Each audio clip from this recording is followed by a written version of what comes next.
Look at the emptying office spaces because people are not going back to work. I mean, this is not an ordinary recession. You know, Apple says they're not going to go back to work. You know, all the office buildings empty.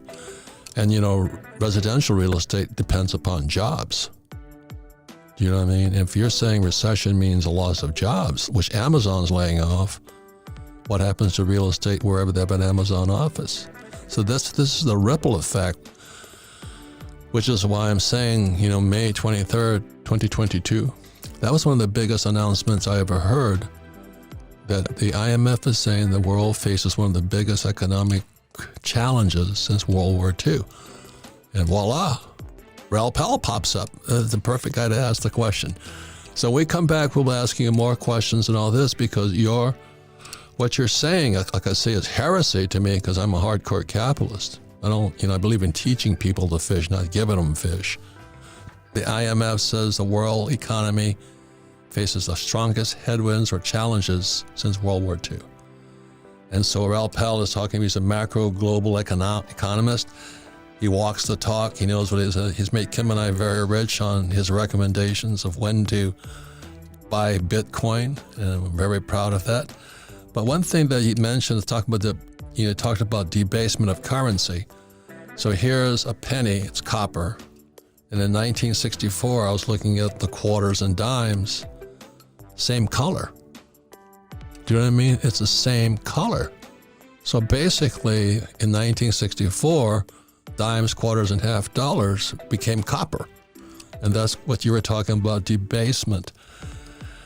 And I think we're paying the price for it because I'm really glad you started with history because macroeconomics is history. You have to look back in time. And every time people did this, first was the Chinese, they printed paper money and the Chinese empire collapsed. And then when the Romans did the same thing, debased the currency, the Roman Empire collapsed. So when the IMF made that announcement, I was going, oh my God, thank God Raoul's coming on. Because are we looking at the end of the American Empire? Any comments, Kim, before we go forward? Yes, and I also want to just mention that Raoul has Real Vision. I will recommend people go to Real Vision because that's a wealth of information and you've got the greatest guests and greatest conversations going. But at the break, we were talking, Raoul, about the timing of all of this and how fast this could be happening. So can you go into what you're seeing coming down the road? I think it's going to happen at a shocking speed. So 1974, we went from everything looks okay to the worst recession since World War II in 4 months. I'm thinking it's going to look similar because of the speed of the monetary tightening, the speed of the rise of prices. So I think we are going to have a very ugly few months, both economically and for markets.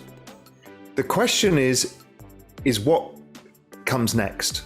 And that's the key point.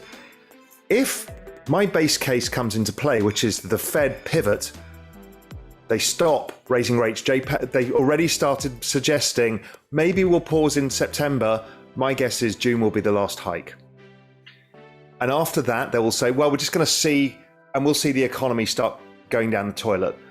And they will start thinking, well, we're not going to do QT now either. So they're not going to start shrinking the Fed balance sheet. And before you know it, we're going to be talking about rate cuts, but we don't have many rates to cut, rates are nowhere. So the only outcome is they're going to have to print money. The credit markets are already starting to dry up. That's usually an indicator. The housing market's rolling over. That's a bad indicator. Printing money is this stuff here.